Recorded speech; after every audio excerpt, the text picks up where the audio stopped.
یہ تو میرے جذبات ہیں. نہیں دیکھیں بات یہ ہے، خیر ہمیں یہ تو نہیں پتا ہوتا وہ یعنی کوئی معصوم ہے یا نہیں، یہ تو ہم نہیں کہہ سکتے، بات یہ ہے.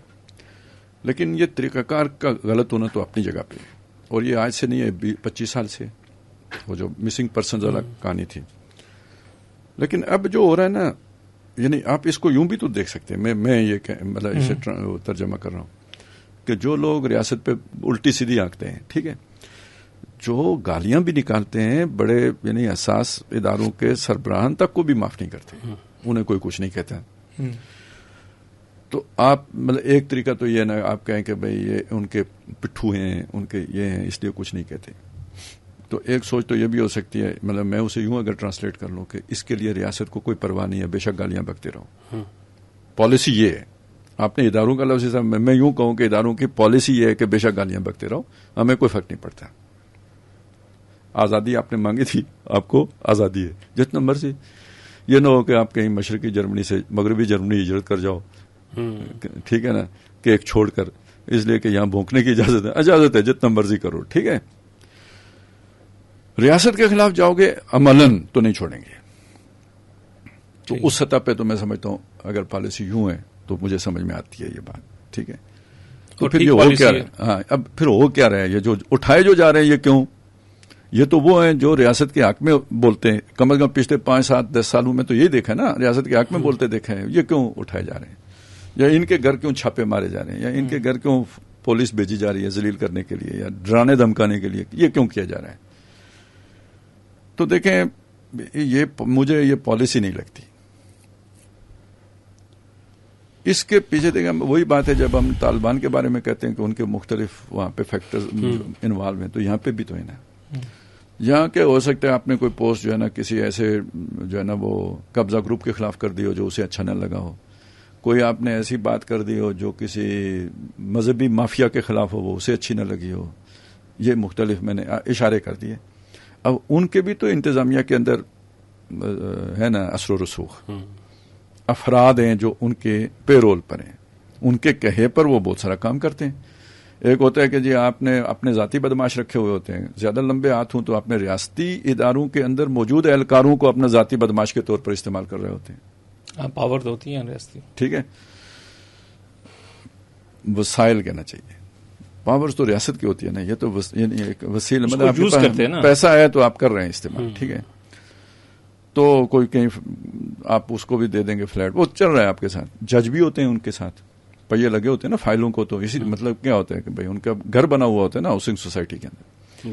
تو جب اس طرح کے لوگوں کے خلاف آپ بولیں گے تو وہ پھر اگر کسی ادارے کے اندر کسی اپنی لابی کو بلکہ اپنے کسی مافیا کو ایکٹیویٹ کر دیں تو مجھے یہ لگتا ہے کہ یہ اس طرح سے ہوتا ہے. پچھلے اس عرصے میں جو میں نے محسوس یہ کیا ہے کہ دیکھیں آپ اگر دیکھیں ایران اور کی جو جنگ چھڑی ہے نا، اس کے بعد جو فوری طور پہ ری ایکشن آیا جو گلگت میں ہوا، جو کراچی میں ہوا، تو وہ لوگ کہ جو سپورٹ کر رہے تھے ایران کو بھی جیسے ہم تھے، تو ہم نے بھی اس چیز کو تو ہم نہیں سپورٹ کر سکتے نا، اس پہ تنقید کی. اچھا یہ جن لوگوں نے یہ کیا تھا، یہ جو یہاں پہ مذہبی رہنما ہیں ان کی لابی کے، ان کے بہت قریب تھے معلوم ہوتا ہے، انہوں نے ان کو کے دفاع کی کوشش کی. چاہیے تو یہ تھا وہ کہتے ہیں بھائی مجرم جو ہے ریاست کے ان کو پکڑو، انہوں نے کہا نہیں ان کو نہیں معاف کرو، اور وہ پھر وہ ٹیکٹس کھیلنی شروع کی. اس پر جن لوگوں نے تنقید کی کہ بھئی یہ لوگ جو ہے نا یہ غلط بات ہے اور یہ ہے، مجھے یہ لگتا ہے وہ ٹارگٹ ہو رہے ہیں. تو پھر یہ ٹارگٹ کون کر رہے ہیں؟ آپ ریاستی ادارے تو نہیں کہہ سکتے نا، مخصوص قسم کا ریاستی اداروں کے اندر جو مخصوص ذہنیت کے لوگ ہیں جو پچھلے 20-25 سال میں کی پوسٹ بائی پالیسی لا کے بائی ڈیزائن لا کے بٹھائے گئے ہیں، یہ پھر ان کا کام ہے. تو یہ بھی ریاست کو کھوکھلا کرے گا. مطلب یہ جب آپ کی جنگ ہوتی ہے تو ایک طبقہ تو ویسے ہی آپ سے اتنا نالا ہے کہ آپ کا اگر جہاز خدا نخواستہ ایئرپورٹ پہ بھی ہٹ ہو جائے نا تو پہلے سب سے پہلے ٹویٹ کھڑکائیں گے کہ شہید ہونے کی فلاں جناب بریگیڈیئر صاحب کے یا وہ کیا اسکواڈرن لیڈر کے شہید ہونے کی ہمیں بہت افسوس. اصل میں خبر دے رہے ہوتے ہیں، افسوس کوئی نہیں ہوتا. اور پھر سارے نیچے آگے تالی اچھا ہوا ٹھیک ہوا. انڈین نہیں پاکستانی، ٹھیک ہے. یہ جذبات یعنی جن لوگوں کے ہیں، چلے ان کے بارے میں ریاست کی جو ہے نا تعفو تصفحو تغفرو کی پالیسی ہے، اچھی بات ہے، کوئی عرض نہیں ہے. لیکن اس وقت آپ کا دفاع کون کرتا ہے؟ جو دفاع کرتے ہیں ان کے ساتھ ادارے کے اندر موجود اس خاص ذہنیت کے لوگ یہ کام کر دیں گے تو وہ بھی کل کہیں گے نا خسمانو کھاؤ.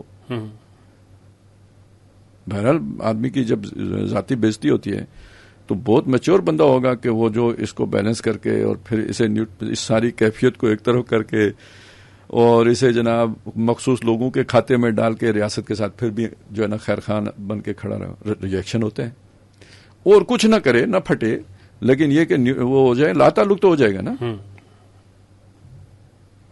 تو گویا ان کی گوشمالی کرنا بھی, ان کی تحقیق کرنا, انہیں ڈھونڈنا, انہیں تلاش کرنا, پھر انہیں سمجھانا کہ جناب وہ دور لد گیا ہے جس میں آپ اس طرح کی بدماشیاں کیا کرتے تھے, اب انسان کے پتر بن کے چلو. نہیں تو پھر ان کا جو ہے نا وہ کلا کما کرنا یا اداروں کو ایسے عناصر سے صاف کرنا, اس کے بغیر تو ریاست آگے نہیں بڑھ سکتی.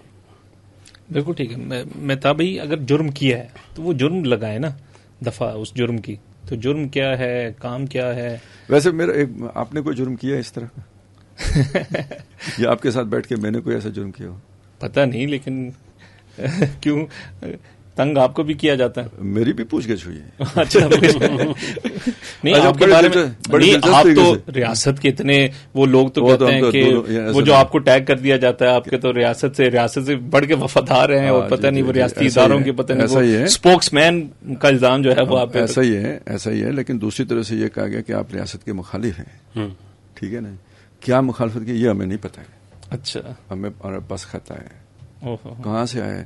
انٹیریئر سے آیا ہے, صوبائی سے آیا ہے, مرکزی سے آیا ہے. انٹیریئر تو مرکزی میں ہوتے ہیں نا جی, آپ کو پتہ ہے نا جی. کیا خیال ہے؟ مرکزی میں ہوتے ہیں. مطلب ان کا وہ جو ہے نا معلومات پاکستان کے بارے میں خود اپنی اتنی تھی. کرنا کیا ہے؟ معافی نامہ لکھ کے دے دیں. کس چیز کا؟ آئندہ یہ جرم نہیں کریں گے. کون سا پتہ نہیں ہے. یہ حالات ہے. ملک پھر بھی چل رہا ہے. آخر معجزہ اور کس کو کہتے ہیں؟ کہتے نا اپنے بھی خفا مجھ سے اور بیگانے بھی ناخوش. بات یہ ہے کہ بھائی ناخوش ہی رہیں. ہمیں کسی کو خوش کرنے کا مقصود بھی نہیں نا. ہمیں جو اصل میں بات یہ ہے کہ آپ کو جو چیز صحیح لگتی ہے آپ نے وہ کہنی ہوتی ہے. ہاں صحیح. تو باقی جو لوگ یسر کرنے کے عادی ہوتے ہیں انہیں کیا معلوم کہ اپنا موقف کسی کو کتنا عزیز ہو سکتا ہے. نہ بھونکنے والوں کو پتہ ہے نہ یسر کرنے والوں کو, خوش آمدیوں کو پتہ ہوتا ہے کہ کیا چیز ہوتی ہے. تو لوگوں نے تو اس پہ جانے دیے. ایسی ہے. اچھا, وہ زہر کا پیالہ جو سقراط نے پیا تھا اپنے موقف پہ ہی پیا تھا نا. اور تو جرم اس نے بھی کوئی نہیں کیا تھا, صرف باتیں کرنے کا عادی تھا. انہوں نے کہا چپ رہو گے یا زہر پیو گے. اس نے کہا چپ نہیں رہ سکتا, زہر پیوں گا. ہمارے ایک بڑے مطلب یہ بات نہیں تھی کہ اپنا بیانیہ سافٹ ویئر اپڈیٹ والی بات نہیں تھی, بیانیہ تبدیل کرو, یہ بات نہیں تھی. خاموش رہو. خاموش رہو. صحیح ہے. وہ دلچسپ بات ہے نا, وہ میں تابع سے شیئر کرتا ہوں. ہمارے ایک بہت اچھے ہمدرد اور بڑے سینئر ساتھی تھے, ان سے ملاقات ہوئی ابھی پچھلے دنوں میں. تو وہ خالد صاحب سے بڑا ملے, بس یہ کہا کہ جو میری کچھ وہ ایک آپ سے التجا ہے کہ سیاسی تجزیہ نہ کیا کرے, باقی درس قرآن دیا کرے. فکری بس, باقی آپ کا یہ دینی کام ٹھیک ہے, لیکن آپ یہ سیاست نہیں. آپ نے پوری بات نہیں بتائی نا. انہوں نے یہ بات کہی تھی کہ اور ڈاکٹر صاحب بھی سیاسی تجزیہ کیا کرتے تھے. ان کو بھی ایک صاحب ان کا ذکر کیا کہ وہ بھی انہیں روکا کرتے تھے کہ آپ سیاسی تجزیہ نہ کیا کریں. یہ بات کہہ کہ انہوں نے مجھے کہا میرا خیال ہے آپ میری بات سمجھ گئے ہوں گے. میں نے کہا جی اشارہ کر. اچھا فاروق بھائی, خالد صاحب نے ایک تو نشاندہی کر دی ہے, اور یہ بات لاہور کے بے شمار صحافیوں نے بڑے کھلے عام لکھی ہے کہ جو ایرانی لابی سے متاثرہ لوگ ہیں اداروں کے اندر, وہ اس وقت ان لوگوں کو ٹارگٹ کر رہے ہیں جنہوں نے ایک تو شام کے اندر جب ایرانی لابیز کے ظلم کے اوپر آواز اٹھائی تھی, اور اس کے بعد یہ جو ایران کے اوپر جب اسرائیل اور امریکہ کا حملہ ہوا تو اس کے خلاف پاکستان کے اندر جو دہشت گردی کی گئی گلگت بلتستان میں, کراچی میں, تو اس کو جن لوگوں نے کنڈیم کیا تو ان لوگوں کو ٹارگٹ کیا جا رہا ہے, ان لوگوں کو اٹھایا جا رہا ہے, انہیں ڈرایا دھمکایا جا رہا ہے, ان کے اوپر FIR دی جا رہی ہے. یہ بات جو ہے وہ چل رہی ہے. اب میں اس کے بارے میں کوئی حتمی طور پہ نہیں کہہ سکتا کہ میری اپنی ذاتی معلومات نہیں ہے کہ ایسی کوئی چیز کس حد تک عملاً ہے. لیکن ظاہر ہے جب اتنے لوگ کہہ رہے ہیں اور بڑے وثوق سے کہہ رہے ہیں تو میرا خیال ہے کہ کم از کم حق تو اتنا بنتا ہے کہ اس چیز کی جانچ ضرور ہونی چاہیے اور یہ اداروں کو اس کے اوپر توجہ دینے کی ضرورت ہے. ہمارے ساتھ ہے نا وہ مولویوں نے ہمیں ایران کی مطلب انہوں نے کہا حمایتی ہیں یہ رافضی ہیں, یہ بھی رافضی ہو گئے, اندروں پہلے ہی رافضی سن اتوں سنی بنے سن ابھی رافضی ہو گئے. ٹھیک ہے, ادھر سے جناب ظاہر ہے وہ اب کون حمایت کر سکتا ہے جو کچھ گلگت میں ہوا. ٹھیک ہے, اور جو دیکھیں جو کانسٹیٹ میں کیا گیا وہ بہت منظم سازش تھی, اس کی کیوں حمایت کریں ہم. ٹھیک ہے, اسی طرح جن لوگوں نے یہاں بیٹھ کے یہ کہا جی وہ ہمارے جرنیل جو ہیں انہیں نشان عدر جو ہے نا وہ نہیں, جرنیلوں کو ملا ہی نہیں, وہاں جرنیل شہید ہوئے ہیں. اس کے پیچھے پورا ایک خناس ہے. ٹھیک ہے, اس طرح کی باتوں کو ہم کیسے سپورٹ کر سکتے ہیں. اب ان کے جو اندھے بہرے عاشق جو بیٹھے ہوئے ہیں ریاست کے اداروں کے اندر, ٹھیک ہے, وہ تو جو باہر ہیں وہ تو گالیاں دیں گے اور ان سے ویسے تھریٹ تو ہے کہ بھائی پتہ نہیں دیوانے مجنون, ٹھیک ہے, وہ کچھ بھی کر سکتے ہیں, اس کی تو چلے نہیں پرواہ کریں. لیکن جو ریاست کے اداروں کے اندر کالی بھیڑیں یہ بیٹھی ہوئی ہیں, ٹھیک ہے, ان کو بھی قانون ہاتھ میں لے کر دیکھیں نا, آپ کسی کے گھر جانا بغیر ایف آئی آر کے جانا, بغیر وارنٹ کے جانا, ٹھیک ہے, اور جا کے معافی نامہ اس سے طلب کرنا بغیر جرم بتائے کس بات کا جی معافی, بس جو نہیں کیا اس کی معافی. ٹھیک ہے, ٹھیک ہے. لیکن یہ خالد صاحب یہ بھی وجہ ہو سکتی ہے نا کہ اگر وہ بتا دیتے تو آپ کو پتہ چل جاتا ہے یہ کس لابی کی شرارت ہے. اچھا, پھر یونیفارم پہننے کی کیا ضرورت ہے. پھر جو ہے نا آپ جو وہ جو ہوتی ہیں کیا ملیشیاز ہوتی ہیں جو وہ بنا لیں, یونیفارم پہننے کی کیا ضرورت ہے. نہیں خالد صاحب, اب یونیفارم آپ کو قانون کا پابند کرتا ہے یا قانون صرف شہری کے لیے ہوتا ہے. جب پابند کرتا ہے تو آپ نے جا کے کسی کو اریسٹ کرنا, اس کا جرم نہیں بتانا اس کو.